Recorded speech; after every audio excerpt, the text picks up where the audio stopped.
Hey friends, let's talk about generations here. Now I'm was born in 1981, so depending on who you ask, I'm either a millennial or a Generation X. So I identify as a millennial, but with the attitude of a Generation X, because we were just there's a small group here that really gets ignored, and it's the group that in my age and the year younger and probably the year older, because I was trying to think of what was the first computer that I was ever introduced to, and it boils down to one of two computers, and I cannot remember which one I used first. It was either at my cousins on my family side or the cousins on the married side. So I can't remember, and it's kind of it's gonna sit there for a while. Anyway, so but then come third grade, I got moved from the private school, which was no computers, and then in third grade we moved into a temporary house, and I got moved to the public school.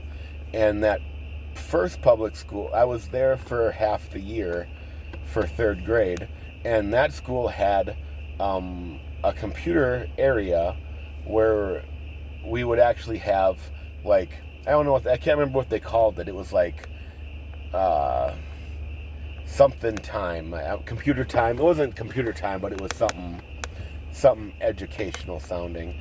Anyway, but I remember because we would like, it would be like twice a week in the morning, and we'd be like, can we play the brown discs? Because the brown disc included Oregon Trail, so that was always the fun thing. And then there was one computer that had a colored monitor, and all the rest were just the green. So, but so that was in third grade, and then halfway through we moved, and then I moved to a different school in the same district for third grade, and no computers in that school. And I didn't see a computer again in the public school till junior high. And I think it was even like yeah, and then in senior high it was, well, I got to take that back. Because I totally forgot about a whole school. I went to another school in fifth grade. Was it fifth? Yeah, fifth and sixth grade. And that school actually was like, it was new at the time, so it was like, it was all,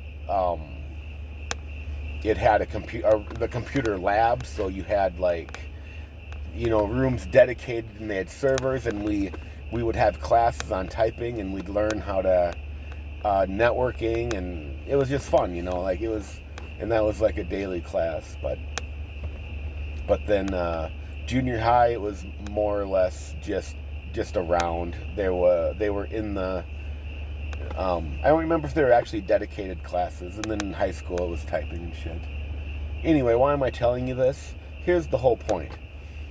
So as a human who like really came from the farm with 2 or 3 channels on the UHF tower to this,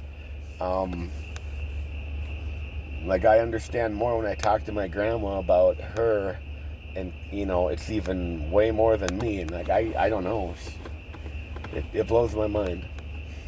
But the thing is we have a very narrow generation of people my age, a year older, a year younger, who had to adapt from literally almost like the phone on the wall to the phone in your hand. And this little group that's around my age, we have been constantly adapting and learning. So it kind of comes down to like, oh, there's a cool new thing called MySpace. Oh, really? Is it free? Yeah, sign up. Oh, sweet. Da da da. Oh, hey, parents, look at this. It's Facebook. And then, hey, younger generation, it's Facebook. So we're the ones who actually like adapt, learn, and tell everyone about it. Generation X. That's why no one bitches about us, because we're the ones that actually did everything. But we can talk about that in a different video.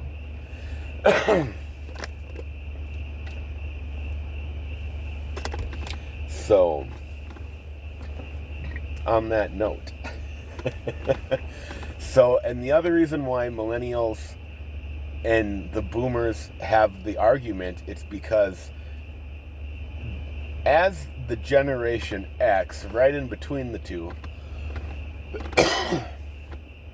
the boomer is the one who was the boss. The boss told Generation X, the employee, what to do.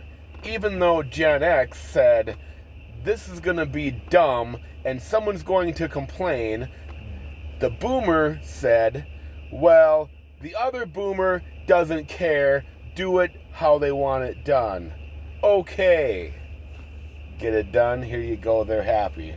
Along comes the person Gen X warned you about, and now there's a fight between them two, and no one can blame us because they know that we are just sitting. They don't want to hear the I told you so.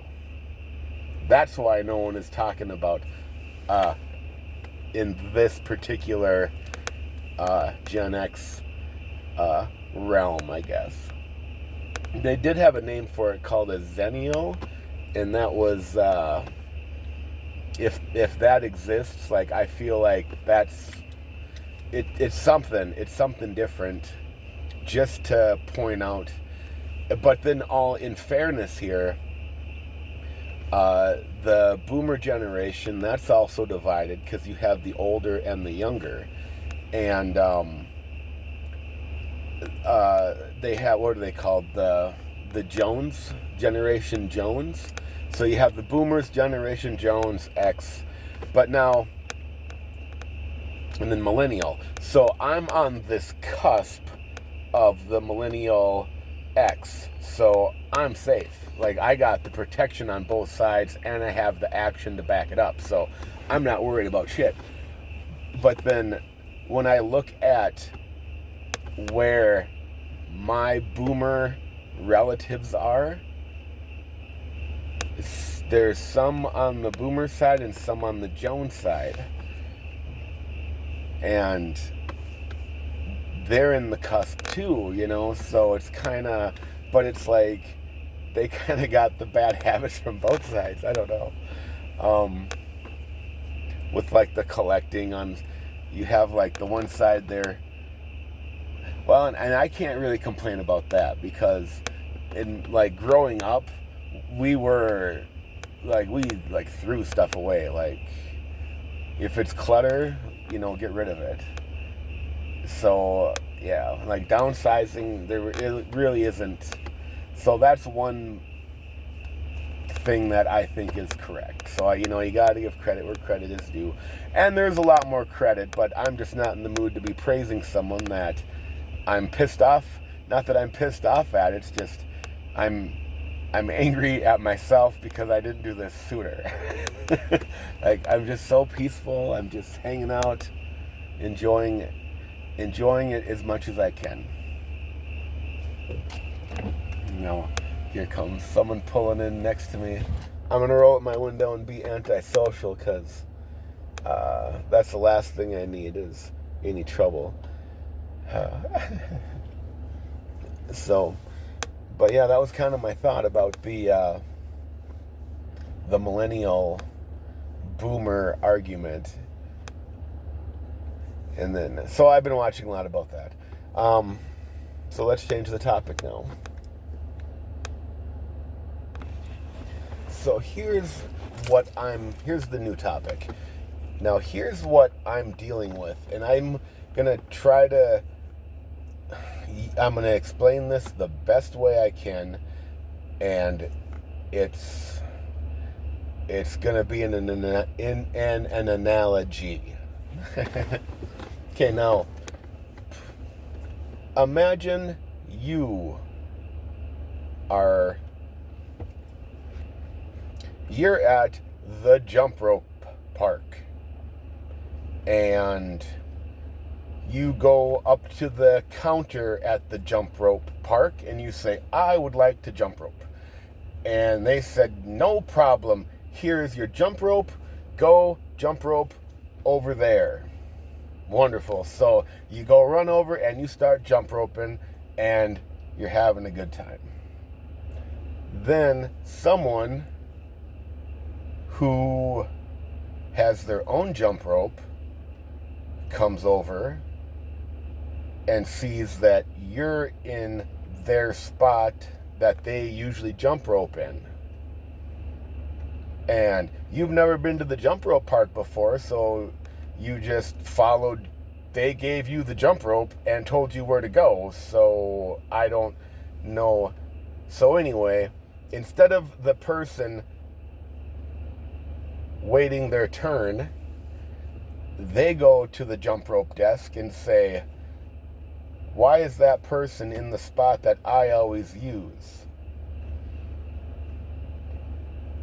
And the person behind the counter takes the complaint, and then now here's where the story turns.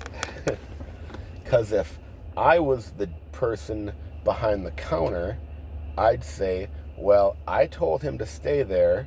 I gave him the jump rope, so you're just going to have to wait your turn. That should have been the end of the story. But here's what happened.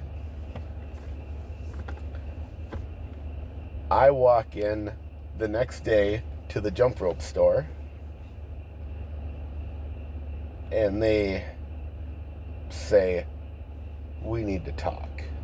You know, like when your boss assumes you did something wrong, and then like your stomach and your heart just fall, and you're like, what? Like, what could I have possibly done to need to have this heartache? You know? And like, well, this person wanted to use your jump rope spot. Or this person uses your jump rope spot Monday, Wednesday, Friday until 6. So we decided, so you'll just need to use it after 6. Now, if I wasn't supposed to be using the jump rope in that jump rope spot, why did that person give me the jump rope and tell me to jump rope in that spot? It should have been their job to remember that someone was coming in to use that spot and to say, you can come back at this time and use the jump rope spot. That would have been the correct way, leaving the workload on the person behind the counter. But that person behind the counter, in turn, put that on me. It's now my job to remember I cannot use something at a place that I pay for. Turn it around.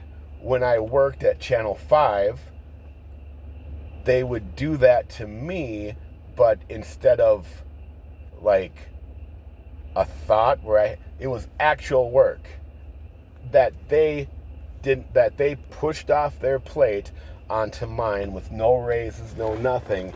And when it got a little too far, oh, Rusty, you're a terrorist. Okay, I'm the terrorist. I'm the one who should have not even tried to play jump rope. It's my fault. It's always my fault. So that's where we're at. And I'm tired of it. But it's like but look around. Look at the presidents. In 105 and 172? Like, come on. Like, we've had boomer presidents for the last 30 years. And all along the way, the boomers have had their weight pushed around just like they did to me in this situation with the jump ropes. Like, I have to remember all of theirs and walk on eggshells around them so they can live in this reality that they have exclusive access to places that everyone pays for. This mentality. And then you have the doctors. These people are doctors, and they're prescribing shit that isn't real. They just can't, like, I can't believe that you would actually point out what we're doing to you, you schizophrenic person. You know, like, I'm a doctor. You know, like, there's a problem. And that was the other thing. The problem is with the jump rope. Now I'm sitting here. Who do I talk to? I should go talk to the manager. But 9 times out of 10, the manager is the same age and thinks the same way as the person behind the counter. So now I'm the problem and I need to leave, even though I just wanted to jump rope and check it out. All for what? Because they couldn't say no to each other or wait your turn? That's what bothers me. When people say wait your turn to me, I wait. I always wait. Like, I've learned how to wait so long, I've turned it methodical. Like, you don't even know the destruction I leave in my wake that no one will say anything about, because they know what they did to me. They know what happened to them was deserved. Because they know. Like, people, they're dumb, but they're not dumb in, well, I don't know. I would like to believe that they're not that dumb.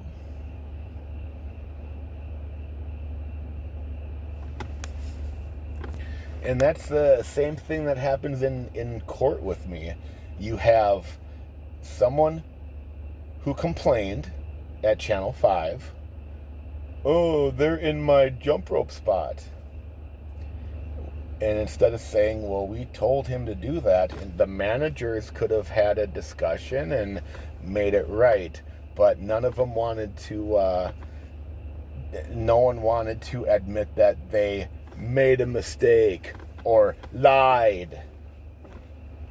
But like I said, methodical. I'm all right. So, but yeah, that's the problem. And then, like, so then you have, they complained, and then HR is like the behind the counter where they allowed it, but they don't want to, like, tell the other person no, so it goes after me because I'm the one who can take it, because we got to make a example out of Rusty, you know. Every time we got to make an example out of Rusty. Like, why? Like, maybe I should make an example out of you, you know, but can't do that because now you're threatening an officer and they got to go cry and, you know, I am not happy with this police department. If you knew the anger that, like, I don't know. It's a form of anger. It's not like a, how do I say it? It's like, if I could just keep telling them how retarded they are and proving it just by my actions, because, like, actions speak way louder than words. And I was downtown last Friday night, and this is gonna sound terrible, but, like, it's just the reality. So I was walking down the street, and there was a predominantly black club, and so I'm walking down the street, and, you know, but they're sitting outside. People are sitting outside on the patio. They're dressed really nice. They're there are no white people, and that's not the problem. But then, like, they're not on the street, they're on the sidewalk, and there's a fence with the tables, very elegant, high class. They're wearing suits, and it's very nice. And then the sidewalk, like the half a sidewalk that I was walking through, and then the curb, and a police officer, a white police officer with his big ass suburban Escape Ford, whatever they drive thing, and he's all sitting there. But like, so now here I come walking by, and I gave him, I couldn't even help it. I was like, the face I was giving him, it just was the whole, like, I don't even know, like, really isn't even enough. It was just like, you look ridiculous. To me, it looked like he was giving them free security from people like me. I'm the big scary guy walking around. Oh, poor Rusty. He's so mean and scary. The terrorist. So stupid. God, you guys are so dumb. Like, you take everything so, like, not that you take it literally. It's like you. I don't know. Literal, like when someone goes into the Taco Bell bathroom and says he references needing to take a shit, and he's like, "Oh, this room is gonna explode." Oh, then it's a bomb threat. No, dude has to take a shit, but you can't take a joke. You gotta, like, get all like, "Oh, I'm threatened because I'm a cop and you're assaulting an officer. I gotta press charges because, Menards won't let me be lazy." Rebates. Anyway, this is dumb, but like, I get bored in my life. Like, who wants to listen to me rant? No one. So I just talk to you, and if you want to watch, that's fine. And I appreciate it, I do. But it's just my little bubble in my world. Like, I have seen everything. Is in, like, if you think you're being sneaky, like, 9 times out of 10, you are, because I don't care. Like, if you're over there selling a bag of weed or, just doing something that you don't want public, it's probably private, because I don't give a shit. But, like, if you're, like, directly affecting me in a negative way, and you don't think I don't know, oh, I know. But if it doesn't affect me, yeah. And it's, like, weird how I know. And I don't know if everyone can see. I'm having a thought right now and a feeling. So it's hard to explain thoughts and feelings, because how do you explain a feeling? You can only explain a scene, and that scene does not come across the same way emotionally. So, man, this parking lot's all lit up.